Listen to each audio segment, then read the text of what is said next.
शुक्रवार को मलिहाबाद के जिस तिहरे हत्याकांड ने उत्तर प्रदेश को हिला दिया, उत्तर प्रदेश की राजधानी की पुलिसिंग पर सवाल खड़े कर दिए, उस हत्याकांड के 3 दिन गुजर जाने के बाद अभी भी उस जगह पर खून के निशान, उस हैवानियत को, उस रिश्तों के तार तार के मंजर को बयां कर रहे हैं। हमारे साथ फरीद भाई हैं।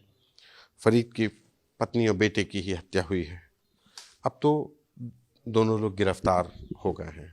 लगता है भी उम्मीद है न्याय कैसे होगा, लग रहा है कि कुछ होगा। पूरी उम्मीद है शासन और प्रशासन से कि मेरे साथ न्याय जरूर होगा और हो रहा है हमारे साथ। जिन्होंने इतना बड़ा वो किया है, मेरा तो सब कुछ खत्म कर दिया। मेरा बेटा यहीं पर, मेरी बीवी यहाँ पर थी, जेठालाल भाई मेरा बाहर पड़ा हुआ था। मैं अंदर चला गया। जब वो, मैं तो समझ रहा था चचा है, चचा ही समझ के मैं अंदर चला गया। वो चिल्ला रहे थे कि तुमने होटल खोला, तुम ये कर रहे हो, तुम वो कर रहे होगे, मैं नहीं करने दूंगा, तुम्हारे गांव में घुसेड़ दूंगा।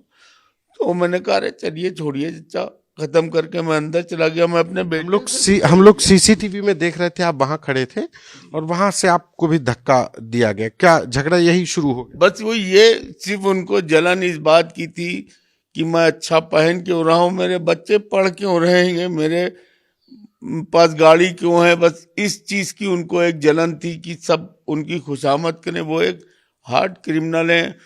दादा ने हमारे उनको यहाँ से निकाल दिया था। इतना परेशान हो गए थे कि उन्होंने यहाँ से निकाल दिया। उनके ऊपर पहले भी वो मीसा ईसा लग चुकी हैगी। कॉलेज टाइम पे जब पढ़ाई कर रहे थे तो सेंटेनियर में उसके चाकू मार दिया प्रिंसिपल के। मतलब शुरू से ही वो क्रिमिनल माइंड के, डकैती, लूट, मर्डर, उन्होंने कुछ छोड़ा नहीं है का।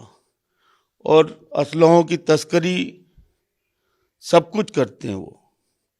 घर अगर जांच की जाए, और शासन मुझे उम्मीद है कि करेगा इसकी जांच, तो सब कुछ मिलेगा। उसके घर में दीवार में बनी हुई है बंकर, उसके सब घर के अंदर वो असलहे गाड़ के रखता था जो बेचता था। तो अगर पूरी तरह से चेकिंग होगी तो जरूर सब कुछ मिलेगा। और ऐसा बाहर से सब उसका कांटेक्ट था, पाकिस्तान से, नेपाल तो मुस्तकिल आता जाता रहता था।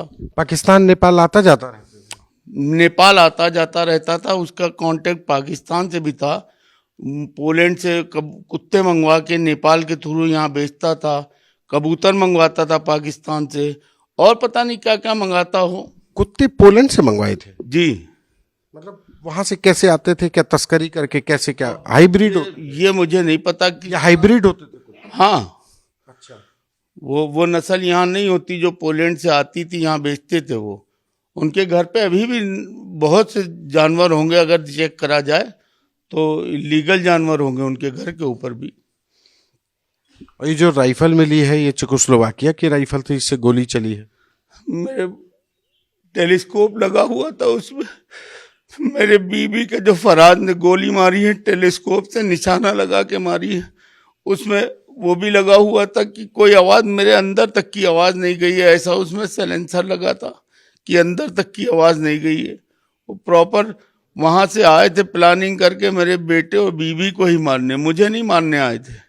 ना कोई जमीन का विवाद था, क्योंकि जो जमीन थी वो मेरे पास है, आज भी है, और आज से नहीं 20 साल से है वो मेरे पास। इनका जिस जमीन को विवाद था उससे कोई मेरा कोई उस विवाद, ये तैयब की जमीन को कब्जा करे हुए हैं। ना उनको, उनके वालिद साहब को पैसे दिए, ना कुछ दिए, सब कब्जा करे।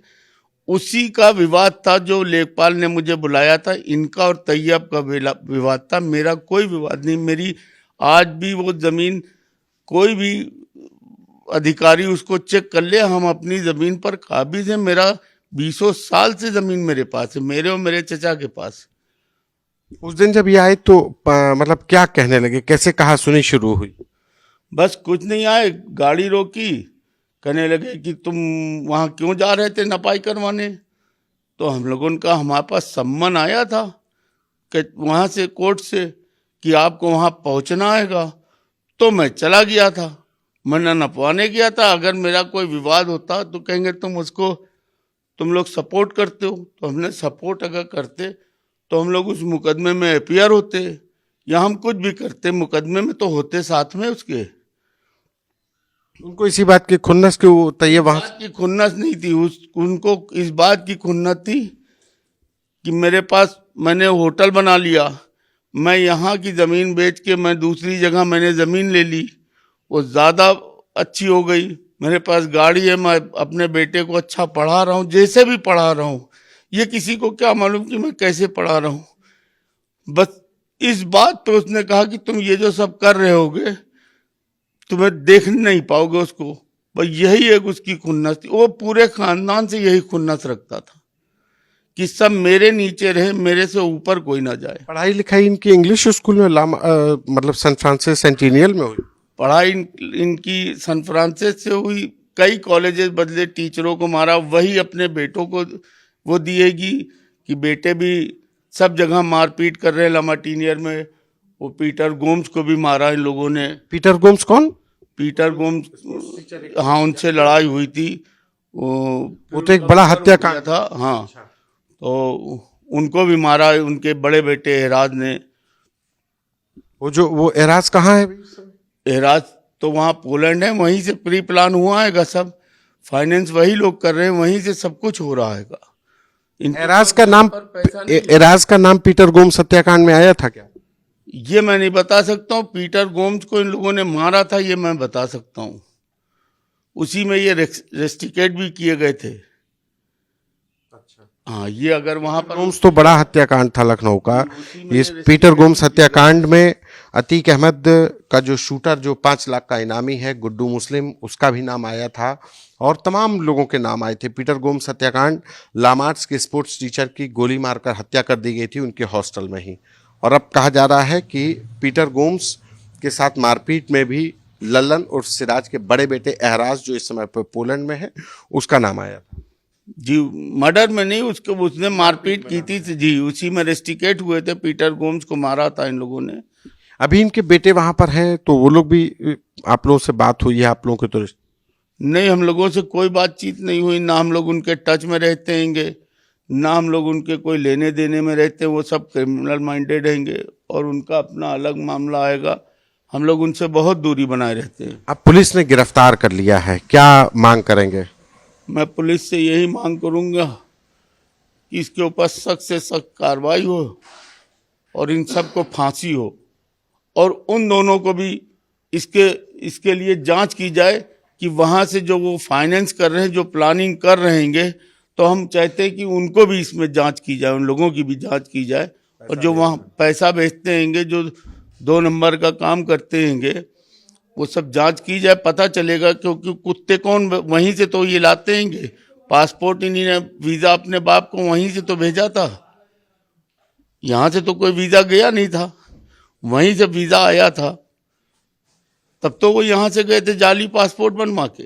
घर जो है वो बड़ा है, बहुत बड़ा घर है, क्या मतलब उसमें भी कुछ? घर भी भाई वो नुजूल का है, कब्जे का है। यहाँ मलियाबाद में भी वो दूसरों की प्रॉपर्टी कब्जा करें, लखनऊ में भी कब्जा करें, घर पे भी, घर की नाप हो वो भी नुजूल में है घर, सब कब्जा करे हुए लोगों का।